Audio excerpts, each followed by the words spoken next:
Morning bulletin. ఇక వార్త వివరాలకు వెళ్తే ప్రత్యుత్పత్తి రేటు 2.1 ఉండగలిగితేనే జనాభా స్థిరంగా కొనసాగుతుందని ఏపీ సీఎం చంద్రబాబు నాయుడు తెలిపారు. ప్రస్తుతం రాష్ట్రంలో ఈ రేటు 1.7గా నమోదైందని, ఇది ఆందోళనకరమని వ్యాఖ్యానించారు. భవిష్యత్తులో వృద్ధ జనాభా పెరుగుదలతో పాటు కార్యక శక్తి లోపించే పరిస్థితులు తలెత్తవచ్చని హెచ్చరించారు. ఈ సమస్యను ముందుగానే గుర్తించి చర్యలు తీసుకోవాల్సిన అవసరం ఉందన్నారు. ప్రజల్లో అవగాహన పెంచుతూ కుటుంబ స్థిరీకరణపై దృష్టి సారించాల్సిన సమయం ఇదేనని చంద్రబాబు సూచించారు. రాష్ట్ర ప్రభుత్వ రంగ ప్రణాళికల్లో ప్రజారోగ్యం, పోషణ, కుటుంబాభివృద్ధి అధిక ప్రాధాన్యత ఇవ్వాలని అధికారులను ఆదేశించారు. జనాభా దినోత్సవ కార్యక్రమంలో పాల్గొన్న సందర్భంగా ఆయన ఈ వ్యాఖ్యలు చేశారు. ప్రభుత్వం పిల్లల పెంపకానికి అనుకూలమైన విధానాలు తీసుకురావాలని చెప్పారు. చూసినప్పుడు ప్రపంచమంతా కూడా జనాభా తగ్గిపోయే పరిస్థితి వస్తా ఉంది, బర్త్ రేట్ పడిపోయే పరిస్థితి వస్తా ఉంది, యువశక్తి క్షీణించే పరిస్థితి వస్తా ఉంది, వృద్ధులు పెరిగే పరిస్థితి వస్తా ఉంది. ఏ దేశమైతే ఏజింగ్ ప్రాబ్లమ్స్ వస్తాయో ఆ దేశంలో గ్రోత్ ఆగిపోతుంది. ఇంకొక పక్క మీరు చూస్తే భవిష్యత్తులో చాలా సమస్యలు వచ్చే పరిస్థితి వస్తాయి. అందుకే ఈ రోజు మనం అందరం కూడా ఆలోచించుకోవాల్సిన అవసరం ఉంది. ఈ రోజు ఒక్కసారి ఫెర్టిలిటీ రేట్ ప్రపంచం అంతా చూస్తే మీకు అవగాహన వస్తుంది. అమెరికాలో ఫెర్టిలిటీ రేట్ 1.62, యూకేలో 1.54, Hungary 1.50, France 1.49, Russia 1.47, Germany 1.46, Canada 1.33, Japan 1.23, China 1.02, ఇంకొక పక్కన సింగపూర్ 0.96. ఇవి చూసినప్పుడు మీకు అర్థమవుతుంది 2.1 ఉంటే స్టెబిలిటీ ఉంటుంది, జనాభా రీప్లేస్మెంట్ లెవెల్లో ఉంటుంది. 2.1 కంటే తక్కువ ఉంటే రోజు రోజుకు జనాభా తగ్గిపోయే పరిస్థితి వస్తుంది. ఒక సమయం అయ్యే కొందికి ఇది ఇంబ్యాలెన్స్ అవుతుంది.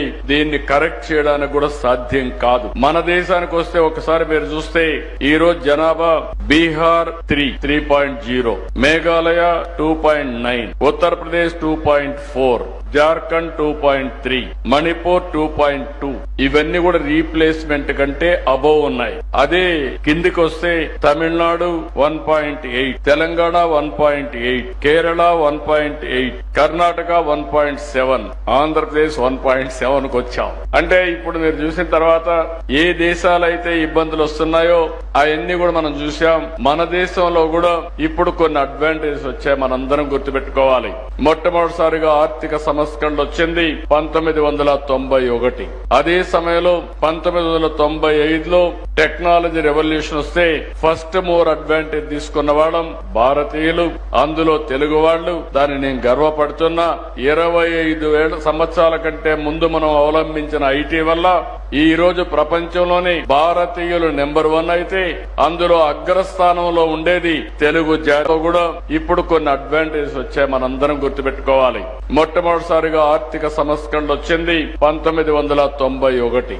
అదే సమయంలో 1995లో టెక్నాలజీ రెవల్యూషన్ వస్తే ఫస్ట్ మోర్ అడ్వాంటేజ్ తీసుకున్న వాళ్ళం భారతీయులు, అందులో తెలుగు వాళ్ళు. దాన్ని నేను గర్వపడుతున్నా. 25 సంవత్సరాల కంటే ముందు మనం అవలంబించిన ఐటీ వల్ల ఈ రోజు ప్రపంచంలోనే భారతీయులు ఉన్నవాళ్ళం భారతీయులు, అందులో తెలుగు వాళ్ళు. దాన్ని నేను గర్వపడుతున్నా. 25 సంవత్సరాల కంటే ముందు మనం అవలంబించిన ఐటీ వల్ల ఈ రోజు ప్రపంచంలోనే భారతీయులు నెంబర్ 1 అయితే అందులో అగ్రస్థానంలో ఉండేది తెలుగు జాతి అని ఈ సందర్భంగా మీ అందరికీ గుర్తు చేస్తున్నాను. ఇప్పుడు భారతదేశం బీసీ బిల్లు పేరుతో కాంగ్రెస్ ప్రభుత్వం ఘరానా మోసం చేస్తుందని మాజీ మంత్రి శ్రీనివాస్ గౌడ్ తీవ్ర విమర్శలు చేశారు. రాష్ట్రంలో ప్రత్యుత్పత్తి రేటు 1.7కు పడిపోయిందని, ఇది మెరుగుపడాలని తెలిపారు. బీసీలపై నిర్ణయాలు తీసుకోవడం అఖిల పక్షాన్ని పెట్టకుండానే బిల్లు తీసుకురావడం అన్యాయం చేశారని మండిపడ్డారు. కేంద్రంలో బీసీ బిల్లుకు అనుకూలంగా చర్చించేందుకు ఎలాంటి ప్రయత్నాలు చేయకపోవడం బాధాకరమన్నారు. గతంలో మహారాష్ట్ర, బీహార్, తమిళనాడు ఇచ్చిన జీవోలు కోర్టులో నిలబడలేదని గుర్తు చేశారు. 9వ షెడ్యూల్లో పెట్టకుండా 70% రిజర్వేషన్లు ఎలా అమలు చేస్తారని ప్రశ్నించారు. చట్టబద్ధత లేకుండా తీసుకొచ్చిన బిల్లు బీసీలకు లాభం చేయదని, పూర్తి స్థాయిలో చట్టబద్ధత కల్పించే వారికి వదిలిపెట్టే ప్రసక్తే లేదని స్పష్టం చేస్తారు. పూర్తి మద్దతు. మీరు ఏ పోరాటం అన్నా చేయండి, ఇక్కడ చేయండి, ఢిల్లీ కూడా వస్తాం, మీతో పాటు అఖిలపక్షాన్ని తీసుకెళ్ళండి, ప్రధానమంత్రిని కలుద్దాం, తమిళనాడు తరహా మనం సాధించుకుందామని చెప్పినాం. చెప్పిన తర్వాత ఒక్కరోజు కూడా మరి ప్రధానమంత్రిని కలవలేదు, రాష్ట్రపతిని కలవలేదు, హడావుడి చేసింది తప్ప ప్రయత్నం చేసినట్టు తెలంగాణలో ఒక చిన్న పిల్లానంటే చెప్తారు. ఢిల్లీలో పోయి 42% గురించి ఏమైనా అడిగినరా చేసిందంటే అడగంది ఎవరు అమ్మ కూడా అన్నం పెట్టదు. మరి ఈరోజు సడన్గా క్యాబినెట్ సమావేశాలు పెట్టి గవర్నర్ ఆర్డినెన్స్ అంటున్నారు. ఇదే గవర్నర్ గారు రాష్ట్రపతికి పంపిండు, అక్కడ పెండింగ్లో ఉంది. మళ్ళీ మీరు ఇప్పుడు ఆర్డినెన్స్ అని చెప్తున్నారు. ఆర్డినెన్స్ జివో ఇచ్చి ఆర్డినెన్స్ ద్వారా తెస్తామంటున్నారు. గతంలో 2018లో 396 జివో ద్వారా 34% పెంచి ఇదే మేము గవర్నర్ ద్వారా మేము రిజర్వేషన్ ఇచ్చి పెంచి ఇద్దామనే ప్రయత్నం చేస్తే స్వప్నారెడ్డి అనే ఒక పిటిషనర్ హైకోర్టులో వేసి కొట్టేశారు. ఈ 396 మీలాగా మేము ఇచ్చిన జివో ఆల్రెడీ కొట్టేయంగా సుప్రీంకోర్టుకి వెళ్తే సుప్రీంకోర్టు కూడా మీరు విత్డ్రా చేసుకుంటారా అని చెప్పి బెదిరించి విత్డ్రా చేయించుకోగా, మహారాష్ట్రలో కూడా సేమ్ జివో ఇస్తే ఎలక్షన్ నోటిఫికేషన్ తర్వాత కూడా రద్దు చేయంగా, మీ కళ్ళ ముందర కనిపించంగా, తమిళనాడులో 3 సార్లు ఆంక్షలు పెట్టంగా మళ్ళీ విత్డ్రా చేయంగా, పాట్నాలో దేశంలో అనేక రాష్ట్రాల్లో బీసీలకు రిజర్వేషన్ ఇస్తామని చెప్పి అన్నీ కూడా కోర్టు నుంచి ఫెయిల్ అయిన అన్ని అనుభవాలు పెట్టుకొని మీరోజు చట్టబద్ధతతో ఇస్తామని చెప్పి హామీ ఇచ్చి ఏ చట్టబద్ధత మరి చట్టబద్ధత లేదనుకొని అసెంబ్లీలో పెట్టినరా, కమిషన్ వేసినరా? ముందే మీరు ఇమీడియట్గా 6 నెలల లోపల జియో తీసుకొని జియో ఇష్యూ చేసి కోర్టుల మీద కొట్టేస్తే అప్పుడు మీరు అసెంబ్లీ ప్రాసెస్ చేసి అక్కడి నుంచి పంపించాలి. కానీ మీరు పైకి వెళ్ళి రివర్స్ మళ్ళీ కిందికి వచ్చి హడావుడి చేసి బీసీలకు చేస్తున్నాం ఇంత పర్సెంటేజ్ అంటే, ఆనాడు 62% పెంచితేనే 34% పెంచినప్పుడు 62% అయింది. 62% తప్పు అని చెప్పి కోర్టు కొట్టేసింది. ఇలా మీరు 70% అవుతుంది. 28 + 10 + 42 70%, 50% మించొద్దని ఉంది సుప్రీంకోర్టు జడ్జిమెంట్లో. మరి 9th షెడ్యూల్లో పెట్టాలని చెప్పి ఉంది. మీరు ఏం చెప్పకుండా 70% ఎట్లా జరుగుతారనుకుంటా ఉన్నారు? హైకోర్టులో పోతే ఎవరు బాధ్యులు? సుప్రీంకోర్టు అనుగుణంగా చేయకుండా ఏ న్యాయ కోవిధులను ఆలోచన చేయకుండా రిటైర్డ్ జడ్జీలు ఉన్నారు, ఎంతోమంది న్యాయవాదులు ఉన్నారు, వాళ్ళతో ఒక సమావేశం ఏర్పాటు చేయకుండా అఖిలపక్షం మీటింగ్ పెట్టకుండా ఏం చేద్దామని చెప్పకుండా ఏకపక్షంగా మీరు నిర్ణయం తీసుకొని. కాకినాడ రంగరాయ వైద్య కళాశాల పారామెడికల్ విద్యార్థుల మధ్య జరిగిన ఘర్షణపై ఎస్పీ బిందు మాధవ్ స్పందించారు. ఈ ఉదాంతంపై ఉదయం 3 ఫిర్యాదులు అందాయని వెల్లడించారు. 1 టౌన్ పోలీస్ స్టేషన్ పరిధిలో 2, 2 టౌన్ పరిధిలో 1 ఫిర్యాదు వచ్చినట్లు తెలిపారు. ఈ ఘటనకు సంబంధించి 4 వ్యక్తులను అదుపులోకి తీసుకున్నామని తెలిపారు. విద్యార్థుల మధ్య జరిగిన గొడవలు పరస్పర దాడులకు దారి తీసినట్లు పోలీసులు తెలిపారు. సంఘటనకు సంబంధించి సీసీటీవీ ఆధారాలతో విచారణ కొనసాగుతున్నట్లు స్పష్టం చేశారు. కాలేజీలో భద్రతా పరిస్థితులపై ఎస్పీ ప్రత్యేక దృష్టి సారించారు. భవిష్యత్తులో ఇలాంటి ఘటనలు పునరావృతం కాకుండా చర్యలు తీసుకుంటామని తెలిపారు. విద్యార్థుల భద్రతకు అదనపు పోలీస్ బందోబస్తు ఏర్పాటు చేస్తామని వెల్లడించారు. మాకు ఇవాళ పొద్దున్న 3 రిపోర్ట్స్ రావడం జరిగింది. 1 టౌన్ లిమిట్స్లో 2, అట్లనే 2 టౌన్ లిమిట్స్లో 1. వీళ్ళ ముద్దాయిల 4 మీద కలిపి వెంటనే ఎఫ్ఐఆర్ రిజిస్టర్ చేసి under sexual harassment, వాయరిజం and also section 7 of prevention of sexual harassment at work place కింద కేసెస్ రిజిస్టర్ చేసి ముద్దాయిల కోసం we tried to get them. By 2:30 we could arrest all 4 of them. 4 ముద్దాయిలు ఎవరైతే సైట్ అయ్యారో 4ని arrest చేయడం జరిగింది. Whatever legal action has to be initiated against them with proper proof, we will make sure that they are punished under relevant sections of law. And as collector sir was saying, ఇట్లాంటివి జరిగినప్పుడు మనం ఇంకా repeat కాకుండా ఏం చేయాలి అనేది కూడా ఆలోచించుకోవాలి. Any time they can come to SP office. I always keep saying that appointment అవసరం లేదు, ఎస్పీ ఆఫీస్కి ఎవరు ఎప్పుడు వచ్చినా నేను కలుస్తాను. But there is an other faceless mechanism also. Honourable CM sir launch చేశారు, ఆనరబుల్ డీజీపీ సార్ రిపీటెడ్గా దీని గురించి మెన్షన్ చేయడం జరుగుతుంది మీటింగ్స్లో. శక్తి యాప్ అని ఒక యాప్ ఉంది. I request RMC management and also everybody where there are more women working లేదా ఉమెన్ స్టూడెంట్స్ ఉన్న దగ్గర ఈ శక్తి యాప్ కనుక కొంచెం ఎక్కువ యూసేజ్ స్టార్ట్ అయితే కనుక కంప్లైనింగ్ విల్ బీ ఈజియర్. వాళ్ళు నా దగ్గరికి రావాల్సిన అవసరం కూడా లేదు. అందులో they can just leave an anonymous message saying that something is happening in this place. We will only go there and try to attend to that problem. So దయచేసి ఈ శక్తి యాప్ అవేర్నెస్ కూడా ఈ ఇన్సిడెంట్ నుంచి వచ్చే positive outcome లాగా శక్తి app awareness increase అవ్వటం ఒక step తీసుకోవాలని I request media also to publicize regarding this and regarding legal action. Stern action will be taken against all 4 accused and will make sure that such incidents are not. Vijayawada Krishnalanka police స్టేషన్లో ఒంగోలుకు చెందిన యువకుడు యశ్వంత్ను పోలీసులు 4 రోజులుగా అక్రమంగా నిర్బంధించి 3వ degree గుర్తు చేస్తున్నారని తల్లిదండ్రులు ఆరోపిస్తున్నారు. 5 కార్లను ఎమ్మెల్యే వంశీకి తాకట్టు పెట్టిన యశ్వంత్ను ఫైనాన్స్ సమస్యల నేపథ్యంలో స్టేషన్లోకి తీసుకెళ్లి తీవ్రంగా కొడుతున్నారని చెబుతున్నారు.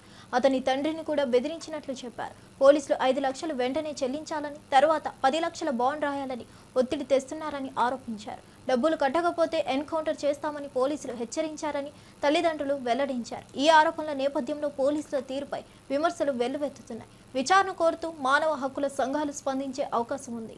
పెట్టాడంట సార్, కార్లు పెట్టి కుదవ పెట్టాడంట. కుదవ పెడితే అవి తీసుకుపోవడానికి మళ్ళీ వచ్చి కార్లు తీసుకుపోయాడంట. మా అబ్బాయి చేసింది తప్పే సార్. నేను ఆ అబ్బాయిని మందలించాను. మందలించి చూస్తే చేతులన్నీ బాగా ఇబ్బందికరంగా ఉన్నాయి. అన్నం కూడా తినలేకపోయారు. ఎవరో ఎమ్మెల్యే గారి తాలూకు వంశీ గారంట, నిడమనూరు సార్ అయింది. నన్ను ఆయన ఇవాళ ఉదయం వచ్చాడు సార్. వచ్చి మీరు 5 లక్షలు కట్టండి, ఇప్పటికి 5 లక్షలు కట్టి మిగతా డబ్బులు మీరు ఒక 10 రోజుల్లోనా 20 రోజుల్లో కడతారా, ఎన్ని రోజుల్లో కడతారని చూసుకోండి అంటే, సార్ నేను కట్టే పరిస్థితిలో లేను, నా వల్ల కాదని చెప్పాను. నీ వల్ల కాకపోతే మీ ఇంటి కాగితాలు తీసుకొని రా, నువ్వు 5 లక్షలు కట్టి మీ ఇంటి కాగితాలు తీసుకొని రా అన్నాడు సార్. నాకు ఇంటి కాగితాలు మాకు అంత ఆస్తిపరులం కాదు, ఇంటి కాగితాలు కూడా నా పేరుతోటి ఏమీ లేవు సార్. అయితే నువ్వు 5 లక్షలు కడితేనే నీ అబ్బాయిని వదులుతాం, లేకపోతే వదిలే ప్రసక్తి లేదు, తీసుకుపోయి ఎన్కౌంటర్ అయినా చేసేస్తాం కానీ వదలమన్నారు. కానీ అసలు అప్పుడు దాకా కూడా ఒక కేసు అనేది బుక్ చేయలేదు సార్. ఈ వంశీ గారి ప్రోత్బలంతో కేసు లేకుండా ఎంతో 5 లక్షల రూపాయలు తీయాలంటున్నాడు. 13 లక్షలు ఇవ్వాలంట. 5 లక్షల రూపాయలు ఇప్పుడు కట్టమంటున్నాడు సార్. ఇప్పుడు కడితేనే మీ అబ్బాయిని వదులుతామంటున్నాడు. 5 రోజుల నుంచి సార్ పోలీస్ స్టేషన్ లో ఉండి చిత్రహింసలు పెడుతున్నారంట. పోలీసులు వాళ్ళు వచ్చేసి డబ్బులు మీరు మాట్లాడుకొని డబ్బులు కట్టి తీసుకుపోండి, డబ్బులు కట్టకుండా అయితే అయ్యే పనే కాదు అని మాట్లాడారు సార్. నేను డబ్బులు కట్టే పరిస్థితుల్లో లేనని చెప్పాను సార్. లేదని చెప్పినా కూడా బట్టలన్నీ తీసేసి సార్, ప్యాంటు చొక్కా అన్ని ఇప్పేసి లోపల బాగా కొట్టారు సార్. ఏంటి సార్ ఇలా ఉంది, ఏంటి ఇట్లా ఎందుకు కొడుతున్నారని అడిగాను. అడిగితే మీరు చేసిన మీ అబ్బాయి తప్పులకి మేము డబ్బులు కడితే మేము ఈ పనులన్నీ చేయం కదా అన్నారు సార్. నేను కట్టే పరిస్థితుల్లో లేను. ఉదయం నుంచి అక్కడే కూర్చొని ఉన్నాను సార్. నేను మధ్యాహ్నం వచ్చాను, ఉదయం నుంచి అక్కడే ఉన్నా కూడా నా ఫోన్ లాక్కున్నారు సార్. నా ఫోన్ లాక్కొని ఆ ఫోన్ కూడా లేకుండా సిఐ గారు నా ఫోన్ లాక్కున్నారు. నన్ను చాలా ఇబ్బంది పెడుతున్నారు సార్. బీసీ వర్గాల అభ్యున్నతి కాంగ్రెస్తోనే సాధ్యమవుతుందని ప్రభుత్వ విప్ ఆలేరు ఎమ్మెల్యే బీర్ల ఐలయ్య అన్నారు. కాంగ్రెస్ ప్రభుత్వం చరిత్రలో నిలిచిపోయేలా బీసీల సంక్షేమానికి పెద్దపీట వేస్తుందని చెప్పారు. 42% రిజర్వేషన్ల అంశంలో స్పష్టత ఇచ్చేలా చర్యలు తీసుకుంటున్నామని వివరించారు. బీసీలను మోసం చేస్తున్నారని చేస్తున్న ఆరోపణలు అసత్యమని పేర్కొన్నారు. కాంగ్రెస్ పాలనలోనే బీసీలకు ప్రాధాన్యత, అర్థవంతమైన అవకాశాలు లభిస్తున్నాయని తెలిపారు. కేంద్రంతో సంప్రదింపులు జరుగుతున్నాయని చెప్పారు. రాష్ట్రంలో బీసీల అభివృద్ధి దిశగా చర్యలు కొనసాగుతాయని హామీ ఇచ్చారు. ఈ మేరకు కాంగ్రెస్ ప్రభుత్వం చారిత్రాత్మకంగా గుర్తింపు పొందుతున్నారు. తరఫున ప్రత్యేకంగా ధన్యవాదాలు తెలియజేస్తున్నా. మా గౌరవ భావి ప్రధాని రాహుల్ గాంధీ గారి ఆలోచనను తెలంగాణలో పూర్తిగా ఇంప్లిమెంట్ చేసి, గతంలో కామారెడ్డిలో పీటీ డిక్లరేషన్ ను ఇలా ఇంప్లిమెంట్ చేసి, నిన్న మంత్రివర్గం ఆమోదం చేసి బీసీలకు 42% ఇలా రిజర్వేషన్ ఇచ్చి బీసీలకు పెద్దపీట వేసిన ఘనత గౌరవ ముఖ్యమంత్రి రేవంత్ రెడ్డి గారిది.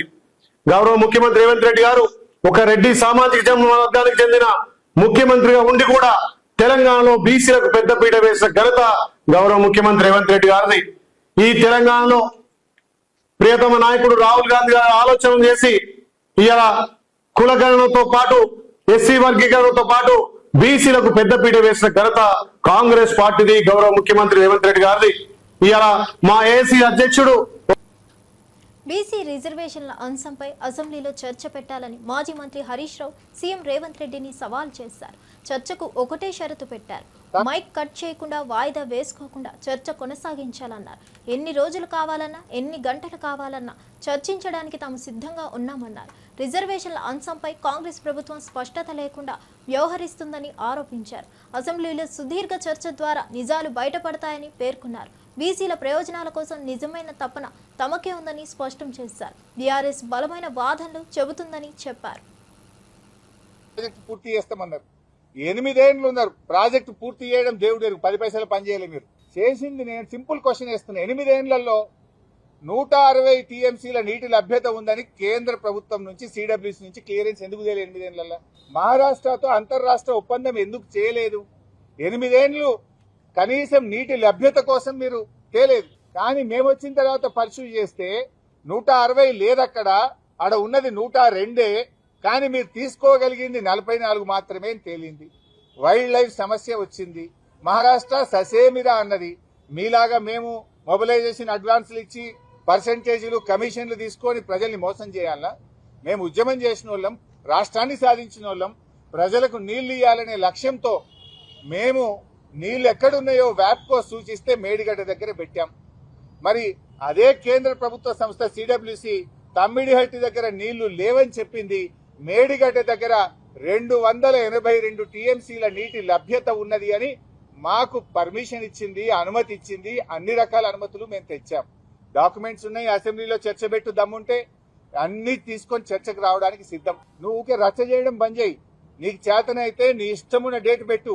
నువ్వు పెట్టిన డేట్కి అసెంబ్లీకి వస్తాం, చర్చ చేస్తాం, ఒప్పిస్తాం. నిన్ను కాదు, రాష్ట్ర ప్రజలందరికీ నిజానిజాలు తెలియాల్సినటువంటి అవసరం ఉంది. ఏ రోజైనా ఎప్పుడైనా మేము చర్చకు సిద్ధం. ఒకటే షరత్ ఏంటంటే మైక్ కట్ చేయొద్దు, అసెంబ్లీని వాయిదా వేసుకొని పారిపోవద్దు. చిత్తూరు ఎస్పీ మణికంఠపై మాజీ మంత్రి అంబటి రాంబాబు తీవ్రస్థాయిలో మండిపడ్డారు. రాష్ట్రంలో పోలీసులు రౌడీల్లా ప్రవర్తిస్తున్నారని ఆరోపించారు. దుర్మార్గమైన పరిపాలన నడుస్తుందని, పోలీస్ వ్యవస్థ జనహితానికి వ్యతిరేకంగా పనిచేస్తుందని చెప్పారు. ఎస్పీ మణికంఠ తక్షణమే క్షమాపణ చెప్పాలని డిమాండ్ చేశారు. లేదంటే తీవ్ర పరిణామాలు ఉంటాయని హెచ్చరించారు. పోలీసులు ప్రజాస్వామ్యాన్ని తొక్కుతున్న తీరుపై తీవ్ర అభ్యంతరం వ్యక్తం చేశారు. తమ ప్రభుత్వ హయాంలో ఎలాంటి అక్రమాలు జరగలేదని, ఇప్పుడైతే ప్రజలు భయంతో జీవించాల్సి వస్తుందని విమర్శించారు. ఎవరన్నా కొట్టుకుంటే వారిని అదుపులోకి తీసుకోవాలి. మా మీద ఏంటయ్యా? మేము ఎవరు? ఈ రాష్ట్రాన్ని 5 సంవత్సరాలు పరిపాలించిన వాళ్ళం. మా మీద మీరు కేసులు పెడతారేంటి? మమ్మల్ని మీరు భయపెడతారేంటి? నాకు అర్థం కాలేదు. మీరు భయపడితే మేము జడుస్తామా అని అడుగుతా ఉన్నా. మీరు చూశారుగా మొన్న బంగారుపాలెంలో ఆయన ఎవరు ఎస్పీ గారు, ఐపీఎస్ ఆఫీసర్, ఆయన పేరు మణికంఠ, చేబ్రోలు మణికంఠ అంట. ఆయన ఏమంటారు తెలుసా? మా మీద వీళ్ళు కేసులే పెట్టారు, ఇక ఎస్పీ గారు రౌడీ షీట్ పెడతా అంట. ఎవరైనా జగన్మోహన్ రెడ్డి గారు మీటింగుకు వెళ్తే రౌడీ షీట్ పెడతా, ఎవరైనా జగన్మోహన్ రెడ్డి గారి మీటింగుకు జనాన్ని సమీకరిస్తే రౌడీ షీట్ పెడతాం అని అంటున్నాడు. ఎవరు? ఒక ఐపీఎస్ ఆఫీసర్ అంటున్నాడు. ఏమండి ఐపీఎస్ ఆఫీసర్ గారు, మీరు ఇండియన్ పోలీస్ సర్వీసులో కష్టపడి చదువుకొని పైకి వచ్చినటువంటి వ్యక్తి.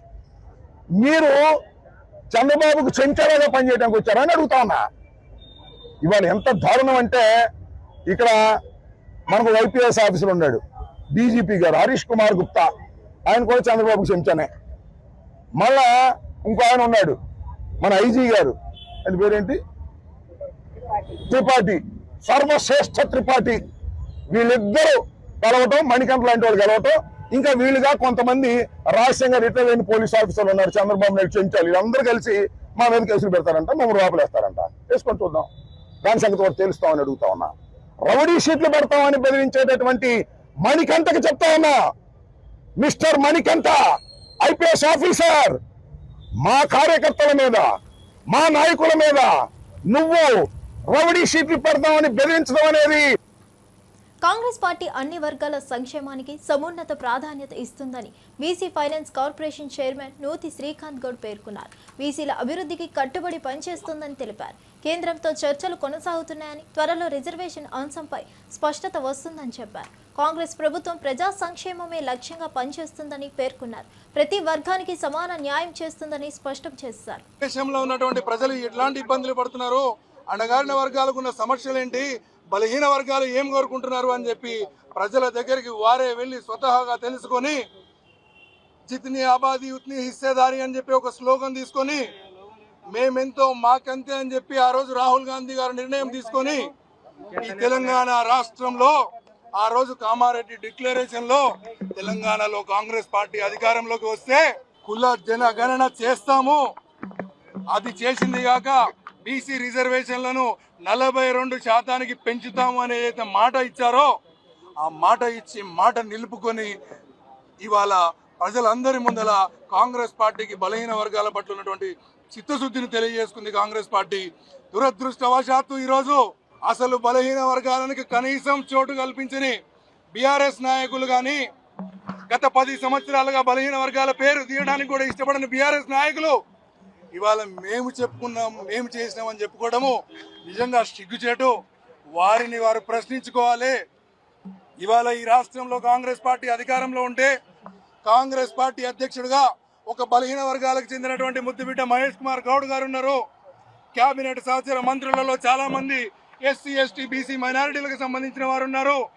అదేవిధంగా ఈ తెలంగాణలో కాంగ్రెస్ పార్టీ భారతదేశంలోనే సామాజిక న్యాయానికి కట్టుబడి ఉంటుందన్న విషయాన్ని మర్చిపోయి కాంగ్రెస్ పార్టీ చేస్తున్న కార్యక్రమాలని ఇది మా వల్లనే అని చెప్పుకోవడం నిజంగా సిగ్గుచేటు.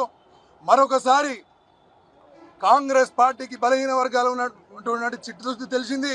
ఇవాళ 42% రిజర్వేషన్ల ద్వారా అత్యధిక మంది బలహీన వర్గాలకు చెందిన వాళ్ళు నాయకులుగా ఎదిగి చట్ట సభల్లోకి రాబోతున్నారు. ఈ చారిత్రక ఘటన, ఈ ఘటన ద్వారా ఈ దేశంలో, ఈ రాష్ట్రంలో బలహీన వర్గాల బీసీల రిజర్వేషన్ అంశాన్ని రాజకీయంగా వాడుకోవద్దని రాజ్యసభ సభ్యుడు కె కేశవరావు సూచించారు. జీవో ఇస్తే మళ్లీ కోర్టుకు వెళ్లే ప్రమాదం ఉందన్నారు. బీఆర్ఎస్ నేతలు అవగాహన లేకుండా మాట్లాడుతున్నారని విమర్శించారు. కాంగ్రెస్ పార్టీ బీసీల అభ్యున్నతికి కట్టుబడి పనిచేస్తుందని తెలిపారు. కోర్టు ఆదేశాలను గౌరవిస్తూ ప్రభుత్వం ముందుకెళ్తుందని పేర్కొన్నారు. 42% మీకు ఇస్తుంది. ఇన్ని సంవత్సరాలు మనం వెయిట్ చేస్తాము. దగ్గరగా 50-60 సంవత్సరాలు మనం పోరాడుతూ వచ్చాము. దాన్ని మేము పూర్తి చేయడానికి సిద్ధంగా ఉన్నాము అని చెప్పినప్పుడు దాన్ని బలోపేతం చేసి దానికి బలం కూర్చి ముందుకు తీసుకెళ్లడమే మీ యొక్క కర్తవ్యం అంటా ఉన్నాను. అది నేను ఇవాళ ఇప్పుడు చదివాను కాబట్టి చెప్తున్నాను. మీకు సరిగ్గా టెక్నికల్ ఆస్పెక్ట్స్ ఆఫ్ లా తెలియకుండా మాట్లాడుతున్నారు. మేము లా ఎక్కడ పాస్ చేస్తాము? లెజిస్లేచర్లో పాస్ చేస్తాము. లా పాస్ చేయాలంటే పర్టికులర్లీ కాన్స్టిట్యూషన్. జూబ్లీ హిల్స్ ఉప ఎన్నిక నేపథ్యంలో బీఆర్ఎస్ నేత రావుల శ్రీధర్ రెడ్డి కాంగ్రెస్ ప్రభుత్వంపై తీవ్ర విమర్శలు చేశారు. 18 నెలల పాలనలో నగరాభివృద్ధి పూర్తిగా నాశనమైందని అన్నారు. ఉప ఎన్నిక వస్తుందని గమనించి మంత్రులు హడావుడిగా వచ్చినారని, మున్సిపల్ సర్వీసులు పనిచేయడం లేదని తెలిపారు. వీధి కుక్కలు, చెత్త సమస్యలు అధికంగా ఉన్నా ప్రభుత్వం పట్టించుకోవడం లేదన్నారు. విజయలక్ష్మి గారు, కలెక్టరు ఓ పెద్ద మంది మార్బలంతో కొన్ని సీసీ రోడ్లకు శంకుస్థాపన చేసింది. నాకు అర్థం కాలేదు ఏంటంటే, గత 18 నెలల కాంగ్రెస్ పరిపాలనలో నగరంలో పరిస్థితులన్నింటినీ కూడా అస్తవ్యస్తం చేసింది కాంగ్రెస్ పార్టీ. పరిపాలన అంతా కూడా మంటగలిసిపోయింది. చాలా చోట్ల వీధి దీపాలు కూడా వెలుగుతలేవు. అట్లాంటిది అలా సడన్ గా జూబ్లీ హిల్స్ నియోజకవర్గం సరిహద్దులు ఎక్కడున్నాయి, ఎన్ని డివిజన్లు ఉన్నాయి, ఎక్కడ బస్తీలు ఉన్నాయి, జూబ్లీస్ నియోజకవర్గ ఆనుపానులు కూడా తెలవని కాంగ్రెస్ పార్టీ మంత్రులు ఇవాళ మా శాసనసభ్యుడు మరణం తర్వాత ఉప ఎన్నిక వస్తుందనే ఉద్దేశంతో ఇవాళ రోజు పర్యటనలు చేస్తా ఉన్నారు. జూబ్లీస్ ప్రజలు ఆశ్చర్యపోతా ఉన్నారు. మా కార్పొరేటర్లు కానీ అనేక అంశాలపై ఇచ్చినటువంటి రిప్రజెంటేషన్లను పట్టించుకోని వాళ్ళు, నగరంలో ఒక నియోజకవర్గం ఉందో లేదో తెలియనటువంటి మంత్రులు ఇవాళ పొద్దున్న లేస్తే అక్కడికి వచ్చి వాళ్తా ఉన్నారు. మా ప్రజలు ఆశ్చర్యపోతా ఉన్నారు. అబ్బా సడన్ గా కాంగ్రెస్ పార్టీకి ఇంత ప్రేమ ఎందుకు వచ్చింది? రాష్ట్ర వ్యవసాయ మంత్రికి జూబ్లీస్ లో సీసీ రోడ్ శంకుస్థాపనకు ఏం సంబంధము? కార్మిక బాగోగులు చూడాల్సినటువంటి వాళ్ళు ఒకవైపు పరిశ్రమల్లో ప్రమాదాలు జరుగుతూ ఉన్నాయి, సరైన పర్యవేక్షణ లేదని చెప్తుంటే కార్మిక శాఖ, దాని సంబంధిత శాఖల యొక్క బాగోగులు చూడాల్సినటువంటి ఒక మంత్రి సొంత డివిజన్. రైతులను పట్టించుకునే నాదుడే కూటమి ప్రభుత్వంలో లేడని పేర్ని నాని ఆరోపించారు. ధాన్యం, మిర్చి, పొగాకు రైతులు నష్టాల్లో ఉన్న వ్యవసాయ శాఖ మంత్రి కనిపించారని విమర్శించారు. మిడిల్ మ్యాన్ దోచుకుంటున్నా ప్రభుత్వం చలించడం లేదన్నారు. జగన్ పరామర్శకు వెళ్లిన విమర్శలు చేస్తున్నారని మండిపడ్డారు. రైతాంగంపై కూటమికి చిత్తశుద్ధి లేదన్నారు. ఒక్క చోట కన్నా ఏ రైతునైనా ధాన్యం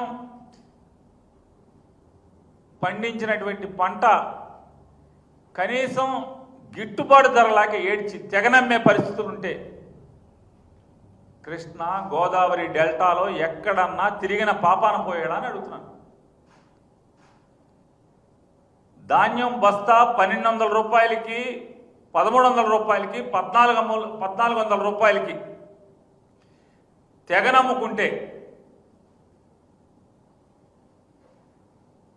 ధాన్యం మధ్యవర్తులు, పెట్టుబడిదారులు, మిల్లర్లు అడ్డగోలుగా దోచుకుంటుంటే వ్యవసాయ శాఖ మంత్రి ఎక్కడన్నా తిరిగాడా అని అడుగుతున్నాను. ముచ్చటగా సివిల్ సప్లైస్ శాఖ మంత్రి 3 చోట్ల తిరిగితే 3 చోట్ల తెలుగుదేశం పార్టీ కార్యకర్తలుగా పనిచేసినటువంటి రైతాంగమే నిలదీసి ఎందుకురా మన ప్రభుత్వం ఈ దిక్కుమాలిన ప్రభుత్వం అని చెప్పని తిట్టినా కూడా పరిస్థితులు చక్కబడనటువంటి పరిస్థితులు. కోకో, మిర్చి బాధలు, పొగాకు బాధలు, అంటే మిర్చి పొగాకు పండించినటువంటి రైతు బాధలు. బీసీలపై నిజమైన ప్రేమ ఉంటే ప్రభుత్వం రీసర్వే చేయాలని బీఆర్ఎస్ నేత వకులాభరణం కృష్ణమోహన్ రావు అన్నారు. కమిషన్ స్వతంత్రంగా నివేదిక ఇవ్వాలని డిమాండ్ చేశారు. కాంగ్రెస్ ప్రభుత్వం చేసిన సర్వే తప్పని తాము చెప్పగానే గోల్ మాల్ చేస్తూ ప్రజలను గందరగోళంలో నెట్టేస్తున్నారని మండిపడ్డారు. 42% రిజర్వేషన్లకు మద్దతు ఉంటుందన్నారు. రిజర్వేషన్లు అమలయ్యాకే స్థానిక సంస్థల ఎన్నికలు జరగాలని డిమాండ్ చేశారు. గందరగోళాన్ని సృష్టించే ప్రయత్నం మేము చేయడం లేదు. మీరు సృష్టించే ప్రయత్నం చేసుకుంటే మీరే అబాస్పాలు అయిపోతారు. డెడికేటెడ్ కమిషన్ వేయాలని చెప్పి సుప్రీంకోర్టు 2010లో డాక్టర్ కె కృష్ణమూర్తి కేసులో చెప్పినప్పుడు ఇక్కడ బీసీ కమిషన్ ద్వారా జరుగుతున్నది. మహారాష్ట్రలో బీసీ కమిషన్ ఇచ్చినప్పుడు అది కొట్టివేసింది. కాబట్టి అలాంటి ఇబ్బంది రావద్దని చెప్పి ఇక్కడ హైకోర్టులో కేసు వేసిన ధర్మిలా ఇక్కడ హైకోర్టు డెడికేటెడ్ కమిషన్ వేయమని చెప్పింది. మీ బిల్లులు, మీ డేటా, మీ రిపోర్ట్లన్నీ రాష్ట్రపతి గారి దగ్గర ఉన్నాయి మీరు చెప్పిన దాని ప్రకారం. మరి వాళ్ళ 3 నెలలు అయితే గవర్నర్ గారి దగ్గర నెల అయితే, లేకపోతే రాష్ట్రపతి గారి దగ్గర 3 నెలలు అయితే డీమ్డ్ అసెంట్ అని ఈ మధ్యకాలంలో మనకు తమిళనాడుకు సంబంధించిన ఒక జడ్జిమెంట్ వచ్చింది. కాబట్టి మీరు రాష్ట్రపతి గారి దగ్గరికి వెళ్ళి మీరు అఖిలపక్షాన్ని కల్పించి లేకపోతే ఏం లోటుపాట్లు ఉన్నాయనేది చెప్పి ఆ బిల్స్ని తీసుకొచ్చే ప్రయత్నం అనేది చేయాల్సి ఉండే. లేదా రాజ్యాంగ నిపుణులతో మాట్లాడండి, మరి డీమ్డ్ అసెంట్ అవుతుందా? అవుతే తీసుకొచ్చి వెంటనే మరి జీవోలు ఇచ్చేసి ఎలక్షన్లకు పోండి, 42% ఇవ్వండి. మీరు అసెంబ్లీ జరుగుతున్నప్పుడేమో అవన్నీ చేయరు. ప్రజా పాలనలో బీసీల సంక్షేమానికి రేవంత్ రెడ్డి ప్రభుత్వం కృషి చేస్తుందని ఫిషరీస్ డెవలప్మెంట్ కార్పొరేషన్ చైర్మన్ మెట్టు సాయి కుమార్ అన్నారు. కుల గణన, రిజర్వేషన్ల అమలుపై ప్రభుత్వం చిత్తశుద్ధితో పనిచేస్తుందన్నారు. బీసీల అభివృద్ధి లక్ష్యంగా అనేక పథకాలు అమలు చేస్తున్నారని వివరించారు. ఈ దినం ఎప్పుడు మర్చిపోలేము. ఇది సువర్ణ అవకాశం. కాంగ్రెస్ పార్టీ ద్వారా మాత్రమే ఎవరు ఎంత వారికంత, ఎంత బాగదారి వారికంతా ఉసేదని చెప్పిన మాటలకు రాహుల్ గాంధీ గారి మాటను తన మాటగా యనమల రేవంత్ రెడ్డి గారు మన పిసిసి అధ్యక్షుడు మహేష్ కుమార్ గారి నాయకత్వంలో తెలంగాణ రాష్ట్రంలో 42% బీసీ నాయకత్వాన్ని పెంపొందించే విధంగా ఈ యొక్క కార్యక్రమాన్ని మా యొక్క ఒక అవకాశం భావిస్తున్నాం. ఎందుకంటే కాంగ్రెస్ పార్టీ కార్యకర్తగా చాలా ఆనందంగా ఉన్నాం. బీసీ నాయకత్వాన్ని పెంపొందించే విధంగా ఎవరు ఎన్ని మాట్లాడినా కూడా బీజేపీ కానీ బీఆర్ఎస్ కానీ జాగృతి నాయకులు కూడా వారి పార్టీ అధ్యక్షులు కనీసం వర్కింగ్ ప్రెసిడెంట్ కూడా బీసీలు లేని వారి యొక్క నాయకత్వాన్ని మా గురించి మాట్లాడే చిల్లర మాటలుగా మాట్లాడే కొంతమంది నాయకులు చెప్తా ఉన్నాము. మీకు దమ్ము ఉంటే, మీకు ధైర్యం ఉంటే, బీసీల నాయకత్వాన్ని పెంపొందించే ఉద్దేశం మీకుంటే మీరు మీ పార్టీ అధ్యక్షులుగా బీసీలను నియమించండి. అప్పుడు తెలుస్తుంది బీసీల పైన మీకు ప్రేమ. ఎప్పుడు చిల్లర మలుకులు, చిల్లర మాటలు, మీ సతి లేని, మీ గతి లేని, మతి లేని మాటలు మాట్లాడుకుంటా తెలంగాణ రాష్ట్రంలో బీసీలు అంటే కేవలం ఓటర్లుగా పనిచేసిన ఈ దుర్మార్గులు ఇప్పుడు చిల్లర పలుకులు మారుతున్నారు. గత పంచాయతీ ఎన్నికల్లో 29% ఉన్న బీసీ నాయకత్వాన్ని 22% ఈ దుర్మార్గులు ఇప్పుడు చిలక పలుకులు పలుకుతున్నారు. కాంగ్రెస్ పార్టీ సిద్ధశుద్ధి, కాంగ్రెస్ పార్టీ బీసీ నాయకత్వం ప్రేమ 42% శాస్త్రీయబద్ధంగా సవరణ చేసి తెలంగాణ రాష్ట్రంలో ముఖ్యంగా రేవంత్ రెడ్డి గారి నాయకత్వంలో తెలంగాణ ప్రభుత్వంలో 42% బలుగు బలహీన వర్గాల నాయకత్వాన్ని పెంపొందించే విధంగా అఖిల భారత కాంగ్రెస్ పార్టీ నాయకులు రాహుల్ గాంధీ గారి నాయకత్వంలో, ఖర్గే గారి నాయకత్వంలో, పిసిసి అధ్యక్షుడు మహేష్ కుమార్ గారి నాయకత్వంలో, యనమల రేవంత్ రెడ్డి గారి నాయకత్వంలో 42% బీసీ నాయకత్వాన్ని పెంపొందించే విధంగా మేము ముందుకెళ్తాం. సహకరించిన ప్రతి వ్యక్తికి, ప్రతి కార్యకర్తకు ధన్యవాదాలు. ఇవండి ఈనాటి విశేషాలు. మరో వార్తతో మళ్ళీ కలుద్దాం.